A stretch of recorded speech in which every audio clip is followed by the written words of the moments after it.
வாங்க இன்னைக்கு ஒரு சின்ன கதை பார்க்கலாம். ஒரு மரத்துல ஒரு காக்கா கூடு கட்டி வாழ்ந்துட்டு இருந்துச்சாம்.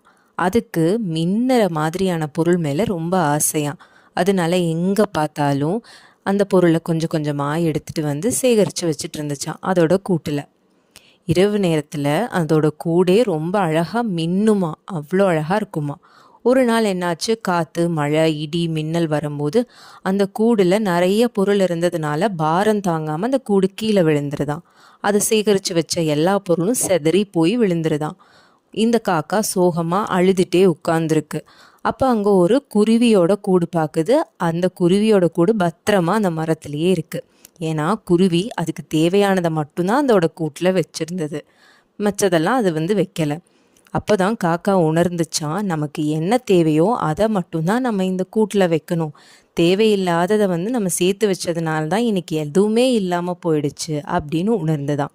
இந்த கதையிலேருந்து நாம் என்ன தெரிஞ்சுக்கிறோம் அப்படின்னா, இந்த காக்கா எப்படி தேவையில்லாத பொருளெல்லாம் தன்னோட கூட்டில் வச்சதுனால தான் அதோட கூடே அழிஞ்சு போச்சு. அந்த மாதிரி தேவையில்லாத பொருள், நமக்கு அனாவசியமான பொருளை சேகரித்து வச்சிருக்கிறது சரியானது கிடையாது. நமக்கு என்ன வேணுமோ அதை வச்சு சந்தோஷமாக இந்த வாழ்க்கையை வாழணும். நன்றி.